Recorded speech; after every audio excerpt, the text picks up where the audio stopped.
عشان كذا في رمضان الماضي أحد الإخوة في المعتكف والله العظيم ما أنسى هذا الموقف إلا أن يشاء رب العالمين. العالم ختمت 3 أيام في الاعتكاف في العشر الأواخر، يعني الواحد في الاعتكاف ما عنده والله يا أخي تلفزيون بطالعه ولا عنده مباراة تتابعها، كل شغله بينه وبين رب العالمين وبين الكتاب. جلس 3 أيام في آية واحدة. العالم اللي معه في المعتكف ختموا 3 أيام يقرأ الصباح في الليل العصر. فقالوا فلان وش فيك أنت يعني إلى الآن كنت في النحل من قبل 3 أيام وإلى الآن في النحل؟ قال لي مو بعد أزيدكم من الشعر بيت بل من القرآن آية، أنا ما تعدد آية واحدة، لكن والله العظيم إنها عاثت في قلبي، لا فعلت فيه الأفاعيل، علمتني إني فاهم غلط إلى الآن. كلها سنين راحت فاهم غلط. إيش الآية دي؟ آية يا شيخ لو فهمناها القضية يا جماعة أحبتي، هذا القرآن ما نزل عشان تقراه، والله قال الله عز وجل عن هذا القرآن العظيم ليدبروا كتاب أنزلناه إليك مبارك ليدبروا، ما قال ليقرأوا، ليدبروا آياته. هذا التدبر هنا. إيش قال بعدها؟ وليتذكر أولو الألباب. واحد قرأ آية قال أثرين نضيع نفسي بها الفقراء كلهم، وإنه والله ما في واحد منهم بيقول كلمة بوقعها اعتمد إلا إذا اعتمدها رب العالمين. فأتعب نفسي مع الضعوف. ليش؟ شوف الآية، يقول الله سبحانه وتعالى وتخيل أنك دخلت الآن، يقول هو هذا الرجل يقول أنا تخيلت الآية كأني أشوف مشهد قدامي، ما دام الله قالها والله أنها حق، هو القصص والحق. قال الله يقول تخيلت المشهد قدامي، بقرأ الآية بعدين بقول لك تخيل. هو يقول الله عز وجل ضرب الله مثلا عبدا مملوكا لا يقدر على شيء. شوف الصفات، عبدا مملوك، يعني عبد الحالة تكفي، مملوك ترى هو ما يقدر يسوي شيء، لا يقدر على شيء يعني ولا شيء، نكرة في سياق النفي تفيد العموم، يعني ولا يقدر يقول لك، ما يقدر يوقع لك رقة ولا يعطيك ريال. لا يقدر على شيء. ومن في الجهة المقابلة الطالع هذا الضعيف المتصفط اللي ما يقدر يناظر سيده وش بيقول له عشان يسوي، ولا هو ما يقدر شيء.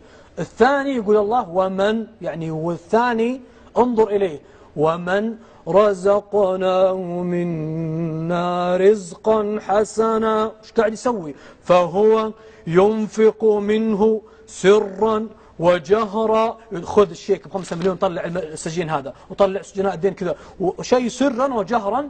قال الله هل يستوون؟ يقول زي بعض. أنت لو محتاج وشفت هذا المتصفط المسكين اللي ما يقدر على شيء وذا اللي قاعد ينفق سرا وجهرا، بتروح لمين؟ قال قل هل يستوون؟ الحمد لله بل أكثرهم لا يعلمون. شو يبغانا نعلم؟ أنت دخلت القرية وشفت هالمثلين، تعرف من يقصد الله بعبد مملوكا لا يقدر على شيء؟ يقصد الملك عبد الله ورؤساء الدنيا وأوباما وملوك الأرض كلهم. يقول كل هؤلاء عبيد مملوكون ما يقدر يوقع ورقة لين أقول له وقعها. لكن المشكلة رحنا لها الضعيف اللي ما عنده شيء وقلنا عطنا. طيب هو والله ما يقدر، عشان كذا الله عشان يفصل القضية كلها قال وفي الأرض آيات للموقنين وفي أنفسكم أفلا تبصرون. شوف الصاعقة. وفي السماء، شفت المادة هذه عشان تناظر فوق. وفي السماء رزقكم وما توعدون. ايش ختم الله الآية؟ فورب السماوات، يقسم الله فورب السماوات والأرض إنه لحق. مثل إيش يا ربي؟ حق مثل ما أني أشوف هذا؟ لا، مثل ما أنكم تنطقون. أنت شك الآن أنك تنطق؟ لا. أجل ليش تشك أن رزقك مو عند أن عند الله مو عند الناس؟ يقول الله يقسم. عشان كذا الأعرابي يوم سمع الآية بكى وهو على دابته، وقف قام يصيح، قال أغضبوه بأفعالهم حتى أقسم أن رزقهم ليس عند الخلق وإنما عنده. يقول أغضبوه، يشوف هذا قال يكلم فلان تكفى، فلان مسكين. كل هؤلاء عبيد مملوكون لا يقدرون على شيء. فإذا تعبت نفسك مع اللي في الأرض والله بتبقى همومك على الأرض. وقال مثل ما قال الله عز وجل في الحديث القدسي قال وعزتي وجلالي ما اعتصم بي عبد فكادته السماوات والأرض. مو دين طقت السماء على الأرض.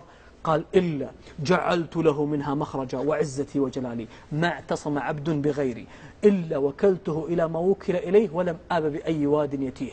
خطابنا الآن حبيبي الغالي على سؤالك، خطابنا ما هو يا حبيبي الغالي المحسن الآن اللي عنده مثلا مليار في البنك.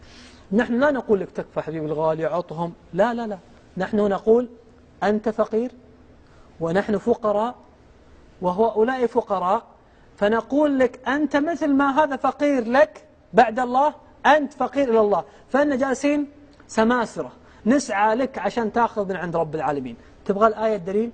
الآيات كلها. عشان كذا الله سبحانه ما يقول وأنفقوا من مالكم اللي أنتم حقكم، لا لا لا، وأنفقوا مما رزقناكم.